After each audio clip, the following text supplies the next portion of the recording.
Hello to those listening. This is an orator here with the freest of speech. And with the violence at the Chicago Trump rally all around the media today, I would like to talk about what could be a source of it and how it is actually inevitable. First, we're going to look at what the definition of the word ideology is. Now, the Merriam-Webster dictionary defines it simply as the set of ideas and benefits of a group or political party. Okay, that's good enough to get started with, but just to cover our bases, let's check out the full definition. Full definition. 1. Visionary theorizing. 2. A systematic body of concepts, especially about human life or culture. 2b. A manner or the content of thinking characteristics of an individual, group, or culture. 2c. The integrating assertion, theories, and aims that constitute a social political program. Now, by definition, both the Democratic and Republican Party have ideology. There are political groups who believe differently on how human life should be, how the culture should be. So, having that in consideration, I want to look at something about the individual parties themselves. First thing is about abortion. Now, when you look at the political parties, first the Democrats, no, they're strong. No, they're for things like Roe v. Wade and stem cell research, abortion, and things of that nature. On the screen now, there's a nice list of their political parties' mantra for it. In the links below, you will also see a link to the Republican side too. I kind of closed the page. I don't really need to reopen it to make my point because we pretty much know what most people believe. We know what their ideology is. So you may be asking yourself, so what's the ideology has to do with the violence we see in today? Well, here's the thing. With the ideology in place, your opponents aren't wrong because their ideas are bad. Your opponent is wrong because they go against how you choose to live your life. With a video camera, take a look, kept approaching the microphone and refused to back down. He eventually charged the speaker, getting into a scuffle. The suspect was what you believe the world should be.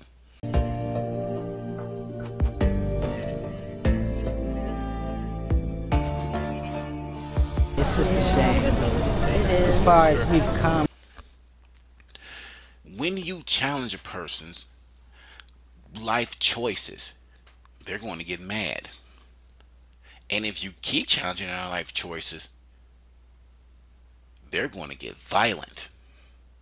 As the crowds grew angry, protesters launched rocks and bottles at about 100 police. Absolutely, and without question, the witnesses say this was about race. In fact, several people were walking by chanting Black Lives Matter. And that's the thing. The ideology produces the violence. If politicians or people in general want to keep out violence out of politics, you have to say that even though my opponent here is against my ideology and against your ideology, they are not wrong. They are not evil. Now, hell, everybody knows that's how it works. See, you can't be against me. You have to want to destroy America. You can't have a bad idea you want to destroy America. Both sides do it. There is no clean hands here. But I want to go over here to the First Amendment. Now we all know what the First Amendment is. There's no reason for me to read this thing again, but I'm going to read it just to make this specific point. To the United States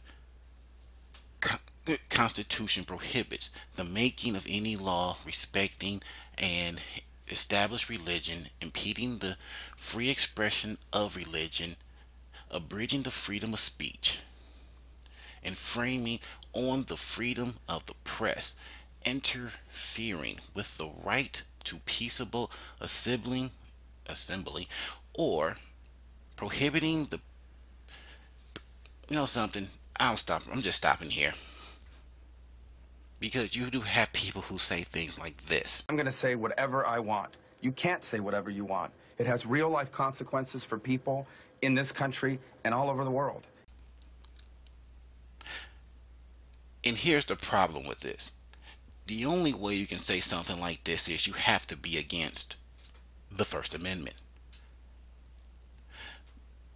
I've taken the label, the title, the freest of speech because I believe in it wholeheartedly.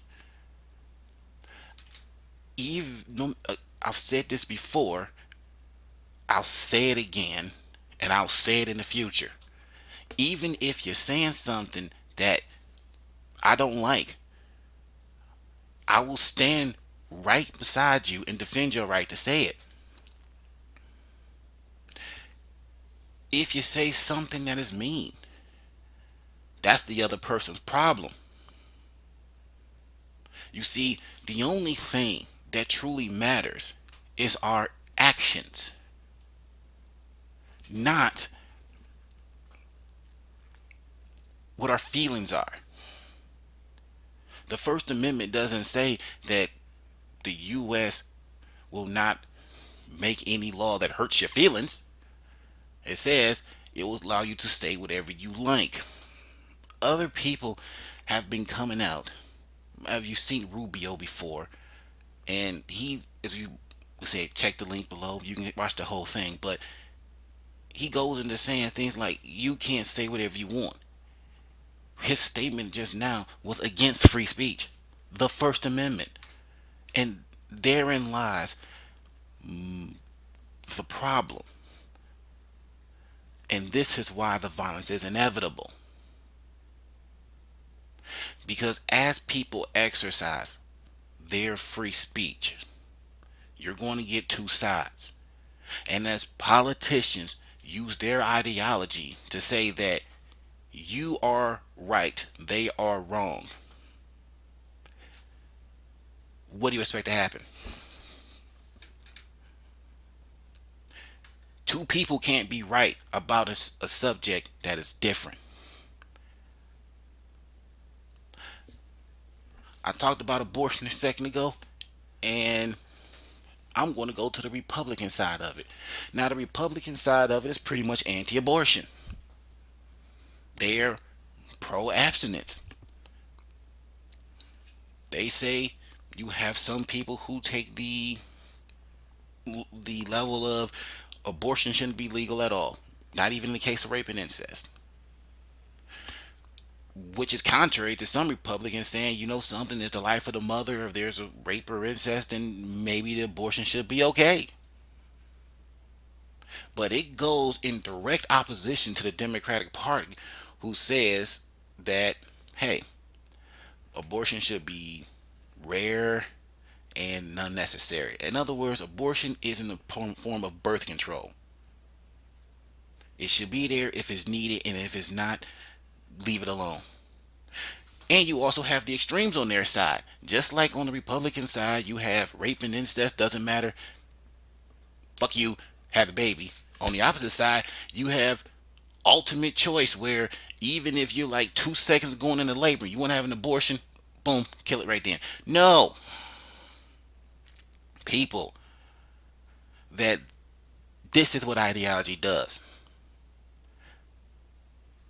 In these instances where you are being told that you are right, they're being told you are right, and you meet in the middle, what would you get other than violence? This has nothing to do with Donald Trump. This has nothing to do with 2016. This has to do with things like the media. It's like, I'm going to let Marco Rubio say this part for me. Don't make these decisions, but I hope the U.S. media begins to examine the role they've played in all this.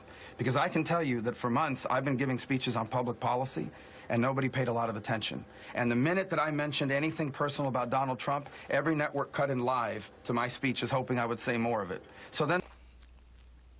And he's 100% right. He had no love when he was talking policy because people don't care about policy. People only care if you're likable.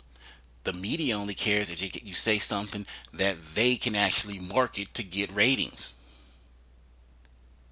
So, in conclusion, violence is inevitable because in the culture of the U.S., violence sells, and politicians tell everybody that my opponents aren't wrong, they're evil. You can't have you can't have anything but violence, because when two sides are right on an issue they're opposed against, there's no other solution. And with me coming to this conclusion comes to the most insidious part of it, because this behavior will make people want to give up their rights. It's kind of like back when the Afghanistan-Iraq war started, where President Bush would say they hate us for our freedom, but people willingly gave up their freedoms of privacy for safety. How long do you think it's going to take for people to say, you know something? We are okay with not having free speech if it's going to lead to violence? I, for one, can't stand for it. I, for one, can't promote it. And even with my right to free speech, I damn sure won't defend the right to take it away. This is an orator here with the freest of speech. Thanks for listening.